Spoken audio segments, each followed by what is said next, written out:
Assalamualaikum warahmatullahi wabarakatuh.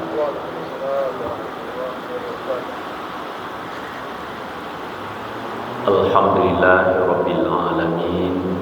Asyhadu an la ilaha illallah wa asyhadu anna Muhammadar Rasulullah.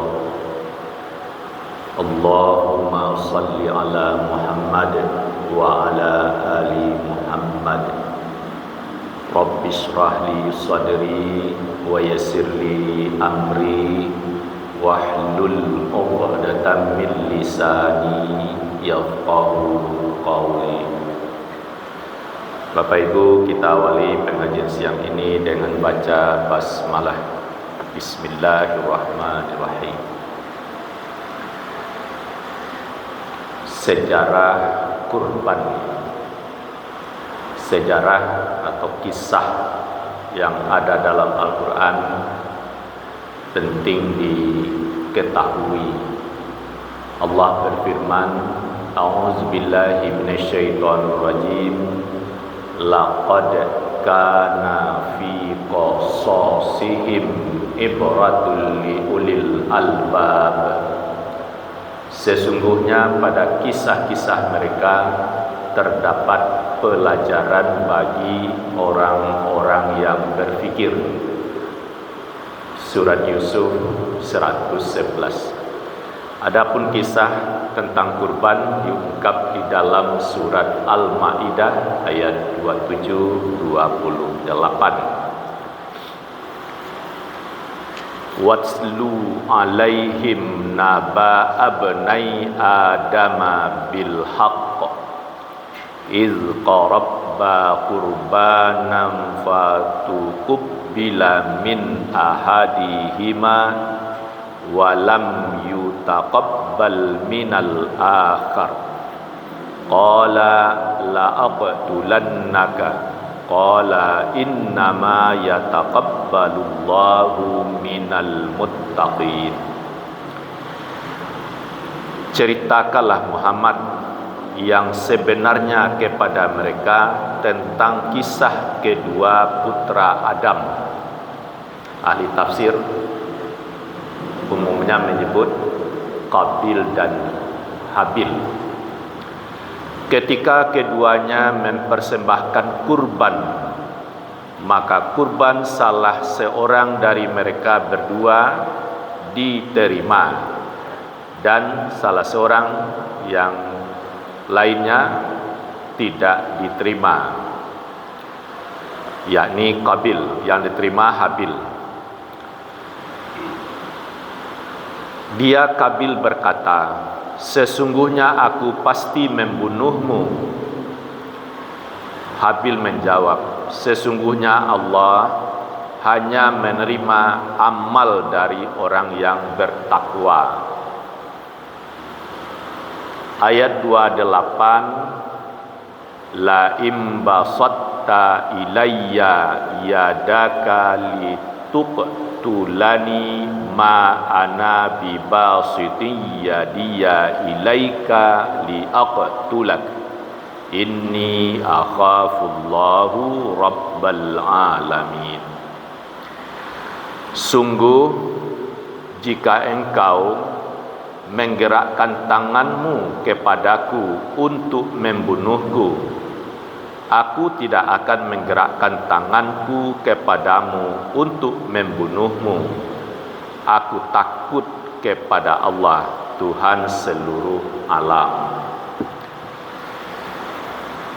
Dalam tafsir singkat dari Kementerian Agama mengungkapkan bahwa dari Ibnu Abbas, sebab sebelum terjadi kurban anak dua orang anak Adam itu dikisahkan Qabil dan Habil sudah saatnya untuk berkeluarga. Dengan siapa dinikahkan? Tidak ada orang lain, anak bako, ya sepupu atau daerah lain tidak ada.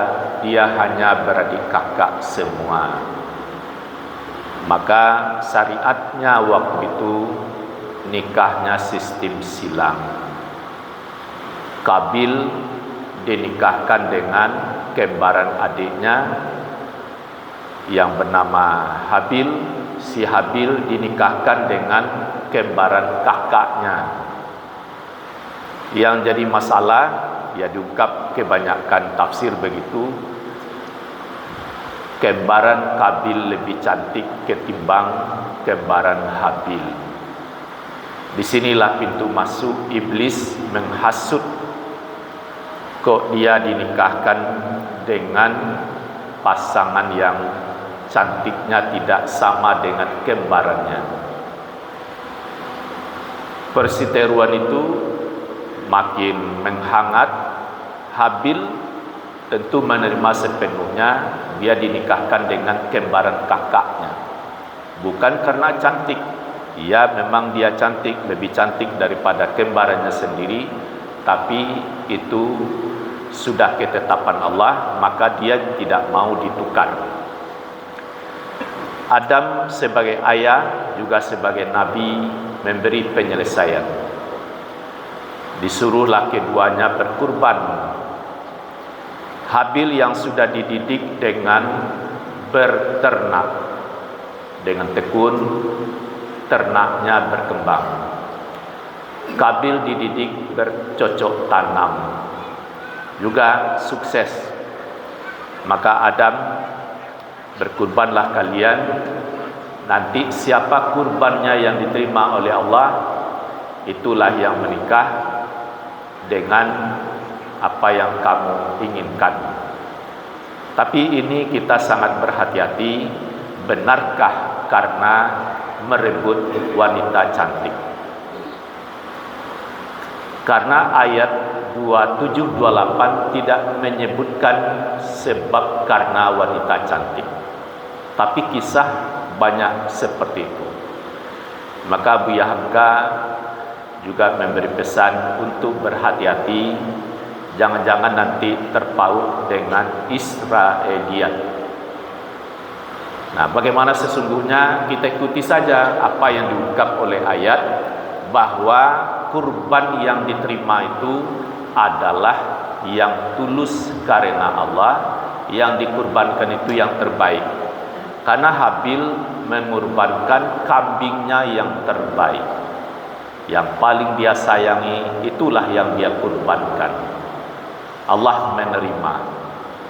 Sedangkan Kabil itu hasil pertaniannya yang tidak layak. Kalau diberikan kepada dia, dia tidak memakai, tidak menikmatinya, tidak suka. Tapi itulah yang dia kurbankan, maka Allah tolak. Karena kurban yang diterima adalah Habil, adidanya, maka kemarahannya kepada adiknya sangat tinggi. Lalu dia sampai mengatakan, aku pasti membunuhmu.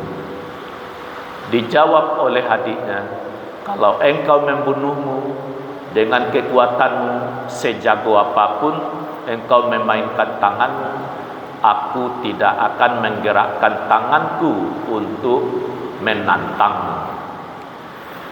Bukan dia takut secara fisik kepada dengan kakaknya itu, tapi semata-mata karena Allah.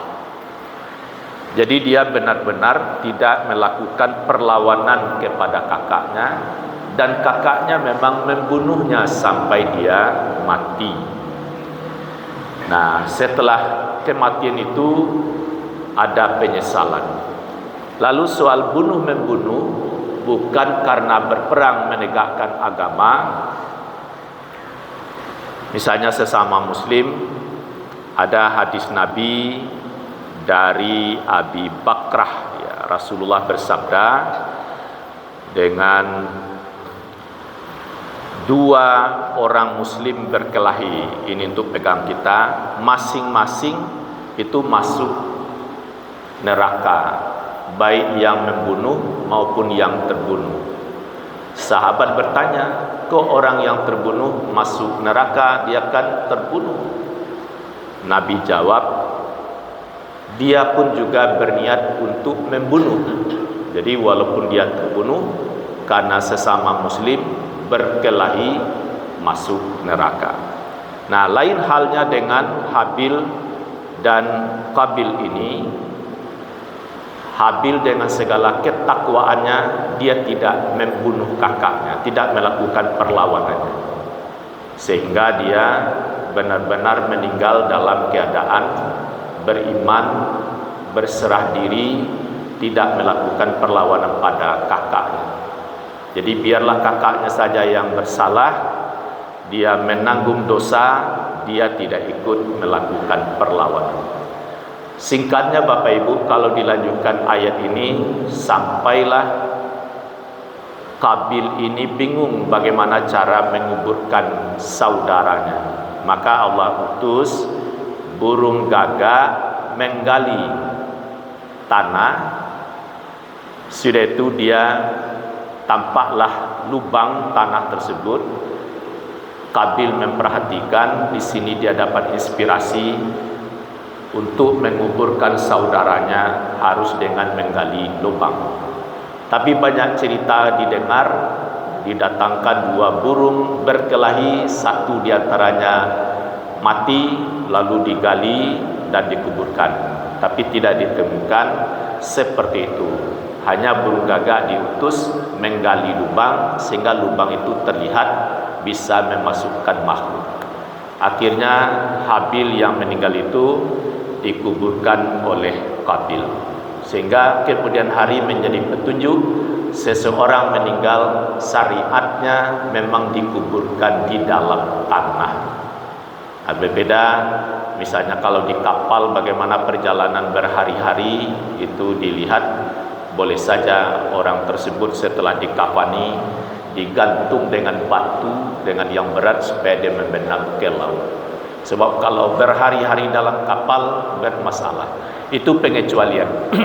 Tapi yang jelas rangkaian ayat ini kalau dilanjutkan, bahwa Habil itu yang korbannya tidak diterima, dia mencontoh bagaimana burung gagak menguburkan, menggali lubang sehingga dia kuburkanlah saudaranya. Sudah itu terjadi penyesalan yang berkepanjangan sampai akhir hayat. Demikian Bapak Ibu, kisah ini disampaikan, boleh didalami lagi.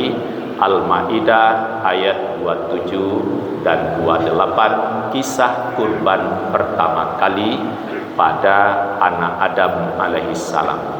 Satu diterima, satu ditolak. Semoga menjadi ibrah bagi kita. Billahi taufiq wal hidayah. Assalamualaikum warahmatullahi wabarakatuh.